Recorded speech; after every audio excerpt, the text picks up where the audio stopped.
चुनाव आयोग के निष्पक्षता के ऊपर सवाल उठना इस देश में नया नहीं है। वक्त वक्त पे चुनाव आयोग पे सवाल उठता रहा है। हाल ही में हरियाणा चुनाव और दिल्ली चुनाव में आपने देखा कि हरियाणा चुनाव में जिसमें बैटरी प्रतिशत 99% और 100% था, वहां भारतीय जनता पार्टी जीत रही थी। जहां बैटरी परसेंट कम था, वहां कांग्रेस जीत रही थी। इस तरह के आरोप कांग्रेस लगाए थे। कांग्रेस सुप्रीम कोर्ट भी उस वक्त गई थी, चुनाव आयोग भी गई थी और कहा था ये जो है तंत्र नहीं लोकतंत्र नहीं तंत्र की जीत है। हरियाणा चुनाव को लेकर दोस्तों एक बार फिर से राजनीति पूरी तरह से गरमाई हुई है और 72 घंटे का टाइम, 72 घंटे का अल्टीमेटम जारी कर दिया गया है चुनाव आयोग को लेकर।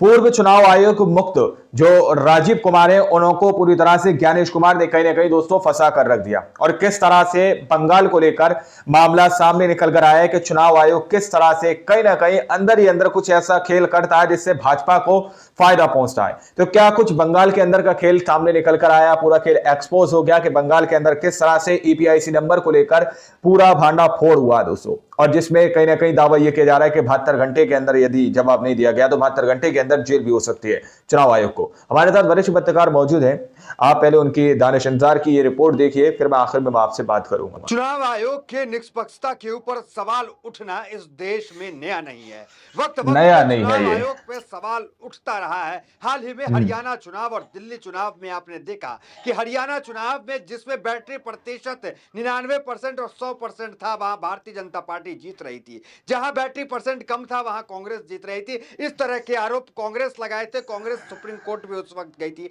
चुनाव आयोग भी गई थी और कहा था ये जो है तंत्र नहीं लोकतंत्र नहीं तंत्र की जीत है। इस तरह तंत्र के की कई जीत है, बड़े बड़े लोकतंत्र की जीत आरोप नहीं है हरियाणा समाजवादी की। पार्टी कांग्रेस जो है वो चुनाव आयोग पे लगा चुकी है। लेकिन लगाम उस तरीके से चुनाव आयोग पे लगाना, उस तरीके से कार्रवाई की मांग, उस तरीके का विरोध चुनाव आयोग के खिलाफ कांग्रेस भी नहीं कर पाई, जो अब तृणमूल कांग्रेस जो ममता तृणमूल बनर्जी की कांग्रेस। पार्टी है बंगाल की, वो कर रही है। देखिए, सीधा तौर पे ममता बनर्जी चुनाव आयोग से पूरी तरीके से भिड़ गई और धमकी भरा स्वरूप जो है वो चुनाव आयोग के ऊपर छोड़ते हुआ दिख रहा है। देखिए क्या कह रहा है टीएमसी, आपको समझा देते हैं। और उसके बाद महमूद पराचा जो ईवीएम को लेकर सुप्रीम कोर्ट में केस लड़ रहे हैं, सुप्रीम कोर्ट के वरिष्ठ वकील हैं, और उन्होंने 72 घंटे का समय दिया है कि 72 घंटे में चुनाव आयोग जो है वो माफी नहीं मांगे, चुनाव आयोग 72 घंटे के अंदर इस मामले पे जो है अपना पक्ष नहीं रखेगा तो मामला और बिगड़ जाएगा। देखिए, चुनाव आयोग में जो मुख्य चुनाव आयुक्त हैं, जो राजीव कुमार थे, पहले राजीव कुमार रिटायर हुए, नए ज्ञानेश कुमार आए हैं। राजीव कुमार के कार्यकाल को लेकर बड़े लंबे सवाल, बहुत बड़े बड़े सवाल जो उठते गए। कभी मामला सुप्रीम कोर्ट पहुंचा, कभी विरोध प्रदर्शन हुआ ईवीएम को लेकर। आए दिन सड़कों पे आप विरोध प्रदर्शन देखते थे। तो क्या राजीव कुमार की मुश्किलें इन 72 घंटों में बढ़ने वाली है? क्या राजीव कुमार के ऊपर जांच बैठने वाली है? कई सवाल लोगों के अंदर चल रहे हैं कि आखिर राजीव कुमार के ऊपर क्या होगा। देखिए, क्या राजीव कुमार होगा, की जब नियुक्ति क्योंकि हुई थी, हरियाणा के अंदर उस सब पे भी खेल यही सवाल हुआ उठ है। रहा है कि ये नियुक्ति गलत तरीके से हुई थी, क्योंकि उस नियुक्ति में सीजीआई नहीं थे। और ज्ञानेश कुमार की जो अब नियुक्ति हुई है, ये भी नियुक्ति जो है गलत तरीके से आधी रात को प्रधानमंत्री मोदी ने कर दी, ये भी गलत तरीके से हुई। और ये जो नए ज्ञानेश कुमार है, ये अमित शाह के कितने खास है, इसको लेकर के भी चर्चाएं हैं कि ये गृह मंत्रालय में रहे, ये राम मंदिर के मुद्दे में अमित शाह के साथ रहे, मुख्य भूमिका निभाएं, ये धारा 370 के मामले में अमित शाह के साथ रहे, मुख्य भूमिका निभाएं, सरकारी पदों पे गृह मंत्रालय में ये लोग, ये दो रहे और अमित शाह के करीबी बताए जा रहे हैं। तो ये नए जो चुनाव आयुक्त हैं ज्ञानेश कुमार, उनको लेकर तो सवाल खड़ा होता ही है। लेकिन जरा पीछे चलते हैं, देखिए, क्योंकि मामला जितना भी अभी निकल के आ रहा है टीएमसी की तरफ से और सुप्रीम कोर्ट के वकील महमूद पराचा की तरफ से, वो आ रहा है पुराना मामला राजीव कुमार के समय का। राजीव कुमार के वक्त में किस तरीके से दिल्ली में जो चुनाव थे, उस वक्त भी अरविंद केजरीवाल ने आरोप लगाया था कि यहाँ जो है दिल्ली वासियों का जो है वो नाम काटा जा रहा है। दिल्ली में उन वोटर हैं लेकिन नाम उनका काट के हटाया जा रहा है, नाम उनका काटा जा रहा था। ये तस्वीरें आई थी हरियाणा सामने। यूपी के लोगों को जो है बंगाल में शिफ्ट किया जा रहा है। अभी क्या नया मामला, जरा वो समझ लीजिए और फिर उसके बाद बताएंगे किस तरीके से नए चुनाव आयोग ज्ञानेश कुमार जो है पूरे देश भर के चुनाव अध्यक्ष की मीटिंग जो है वो बुलाई है, जहां भी चुनाव आयोग के अधिकारी हैं, सबकी बैठक बुलाई, उसके बारे में जरा जानकारी देंगे। पहले देख लीजिए क्या है मामला। एपिक का मामला चल रहा है। देखिए एपिक एक नंबर है जो पूरे देश में सबका अलग अलग होता है, लेकिन ईपीआईसी का नंबर। जो है एक ऐसा नंबर खोज ली जो दूसरे राज्य में भी है और बंगाल में भी है, वो एपिक नंबर सेम है। इसको लेकर विवाद बना और इसको लेकर ममता बनर्जी ने 24 घंटे का समय दिया कि चुनाव आयोग माफी मांगे, गलती स्वीकार करे। अब चुनाव आयोग क्या कह रहा है उससे पहले जरा आपको हेडलाइंस बताते हैं और खबर बताते हैं कि क्या मामला। देखिए, 2 वोटर्स का एक एपिक नंबर कैसे हो सकता है, चुनाव आयोग पर ममता बनर्जी लगाया गंभीर आरोप। दूसरा देखिए, 24 घंटे में त्रुटियां को स्वीकार करे चुनाव आयोग। 2 मतदाता पहचान पत्रों के एक ही नंबर पर टीएमसी का बयान। देखिए, टीएमसी जो है वो कांग्रेस नहीं है, कांग्रेस चीजों को हल्के में जरूर लेती है, लेकिन टीएमसी जो यहाँ पे दिख रही है वो चुनाव आयोग को हल्के में नहीं ले रही है, पूरी तरीके से जो है हमलावर दिख रही है। उसके बाद आपको बताएंगे पलटवार करिए खुलकर कि भाई ऐसा नहीं उससे चलेगा। पहले जरा देख लीजिए ईपीआईसी नंबर एक ही है वहां जवाब पर, क्या दिया, सुनिए। तो चुनाव वोटर आयोग आईडी ने कार्ड अपने होता है। जवाब में कहा था कि आयोग इस बात की स्वीकार किया है कि अलग अलग राज्यों में एक जैसे एपिक नंबर हो सकते हैं। ऐसा इसलिए क्योंकि अलग अलग राज्यों में पहले ये नंबर मैन्युअली दिए जाते थे, इसका कोई सेंट्रलाइजेशन सिस्टम नहीं था। अब पूरे देश में वोटर्स का डेटा इरोनेट प्लेटफॉर्म पर शिफ्ट किया गया है। कमीशन ने यह स्पष्ट किया है कि एक जैसा एपिक नंबर का मतलब ये नहीं है कि राज्य में फर्जी वोटर्स है। उन्होंने ये भी कहा है कि वो मामले को सुधार कर रहे हैं। अब टीएमसी ने कहा है कि ये सिर्फ प्रशासनिक चूक नहीं है बल्कि चुनावी नियमों का सीधा उल्लंघन है। पार्टी ने चुनाव आयोग के ही रूल बुक के चैप्टर 9 के एक हिस्से का हवाला दिया। इसमें मतलब पार्टी ने एक हवाला दिया कि आपने ही कहा था जो है ये जो अलग अलग होगा, ये रूल बुक में है कि तमाम देश भर में जो है एपिक नंबर अलग अलग होगा, सेम नहीं होगा, अलग अलग होगा, जैसे आधार कार्ड का, पैन मतलब कार्ड का जैसे होता है ना, बंगाल के अंदर जो है सबका अलग अलग। वेस्ट बंगाल के अंदर जो है आप जो है बाहरी वोटर को यहाँ पे ला रहे हैं, फर्जी वोट बना रहे ईपीआईसी हैं, नंबर। इस तरह के आप आरोप जो है ममता बनर्जी ने। अब देखिए सुप्रीम कोर्ट के वकील महमूद पराचा हैं, वो क्या कह रहे हैं उससे पहले जरा देख लीजिए आप ममता बनर्जी क्या आरोप पहले शुरू से लगाती हैं, देख लीजिए। दिल्ली और महाराष्ट्र चुनाव में भाजपा ने हरियाणा और गुजरात के लाए फर्जी वोटरों को मतदाता सूची में शामिल करके चुनाव जीता है।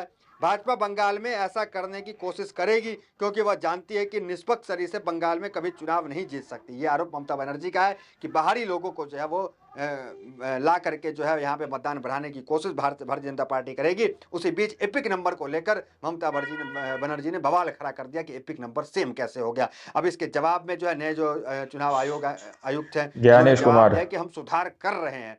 इसके बाद भी ममता बनर्जी ज्ञानेश कुमार को लेकर सवाल खड़ा किया गया, लगातार जारी है। उस बीच सुप्रीम कोर्ट के वकील ने 72 घंटे का समय दिया और उसके बाद कहा कि मैं राजीव कुमार के ऊपर और नए जो आए हैं ज्ञानेश कुमार, इनके ऊपर जो है कानूनी कार्रवाई करने का काम करेंगे। सुनिए क्या कह रहे हैं सुप्रीम कोर्ट के वरिष्ठ वकील महमूद पराचा। अभी तृणमूल कांग्रेस में ने एक प्रेस कॉन्फ्रेंस की है, उसमें जो वोटर आईडी होती है ना, हर एक व्यक्ति की जो वोटर आईडी कार्ड होता है उस पे एक नंबर, ईपीआईसी नंबर जो होता है वोटर कार्ड आईडी पर, ईपीआईसी नंबर कहते हैं, ईपीआईसी। उसके बारे में तृणमूल कांग्रेस ने ये सवाल उठाया है कि एक ही ईपीआईसी नंबर जो है वो दो लोगों का भी है, एक वेस्ट बंगाल में है एक व्यक्ति का, और वही नंबर वाला एक और आई का जो किसी और का भी है जो हरियाणा में और दूसरे राज्यों में। ऐसे उन्होंने बहुत सारे उदाहरण दिए हैं। तो ये काम और उन्होंने कहा है कि अगर 24 घंटे के अंदर अंदर चुनाव आयोग ने इस पे अपनी पोजीशन साफ नहीं की तो वो और भी बड़े बड़े खुलासे करेंगे चुनाव आयोग को एक्सपोज करने के लिए। राजीव कुमार जी और ज्ञानेश कुमार जी, अगर निष्पक्ष इन्वेस्टिगेशन होगी तो दोनों जेल में मिलेंगे। बताइए, ज्ञानेश कुमार और राजीव कुमार काफी दिन से कह भी रहे हैं और उसके हिसाब से हमने पुलिस में कंप्लेंट्स भी की हैं, और पुलिस ने क्योंकि एफआईआर दर्ज नहीं की तो हमने उसके बाद अदालत में भी एफआईआर दर्ज कराने की कार्रवाई जारी की हुई है। तो जब वो एक ही नंबर है, ये चुनाव आयोग ने खुद ही कहा था, तो इसका मतलब साफ है कि ये धांधली का सबूत टीएमसी वालों ने पकड़ा था, जिसकी सफाई वो दे रहे हैं। अब उसी के लिए हमने 2 पुलिस कंप्लेंट्स तो करी रखी हैं। अब तृणमूल कांग्रेस ने जो सबूत लाए हैं उसके हिसाब से अगर उन्होंने 24 घंटे का टाइम दिया, मैंने भी एक बात कही है इस बारे में कि 72 घंटे तक का मैं गुजारिश कर रहा हूं तृणमूल कांग्रेस के लोगों से, क्योंकि वेस्ट बंगाल में भी तो एफआईआर दर्ज हो सकती है। अगर वहां ये धांधली हुई है उनके राज्य में भी, तो लॉ एंड ऑर्डर तो वेस्ट बंगाल के पास ही है। तो मेरा ख्याल ये है कि अगर तृणमूल कांग्रेस एफआईआर दर्ज कराए तो सबसे अच्छा रहेगा, नहीं तो हम लोगों ने जो एफआईआर दिल्ली में दर्ज कराई है, अभी तक एफआईआर नहीं हुई है, तो हम कोलकाता में जाके एक एफआईआर मैं अपने नाम से ही दर्ज करा दूंगा, जिसमें ज्ञानेश कुमार जी भी और राजीव कुमार जी भी दोनों, उसमें पूरी तरीके से उनके खिलाफ सबूत मौजूद हैं, पब्लिक डोमेन में भी है और हमने भी इकट्ठे किए हैं, जिसकी वजह से उन दोनों को जेल जाने का रास्ता भी देखना पड़ सकता है। तो आप लोगों ने इस वीडियो को शुरू से आखिर तक देखा।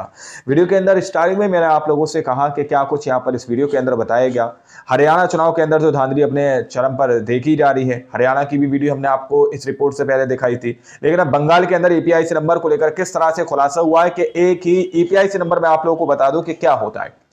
ईपीआईसी नंबर वो होता है दोस्तों, जो वोटर कार्ड होता है उस पर जो नंबर होता है या फिर एक बारकोड भी होता है, वो ईपीआईसी नंबर जो है बंगाल के अंदर सेम पाया गया। अब दावा यह किया जा रहा है कि हरियाणा के और भी दूसरी जगह के लोगों को जो है वहां पर शिफ्ट किया जा रहा है बंगाल के अंदर। अब बंगाल की ममता बनर्जी सीधे तौर पर इस बात को कह रही है कि अगर भाजपा निष्पक्ष तरीके से बंगाल में चुनाव लड़ेगी तो वो नहीं जीत पाएगी।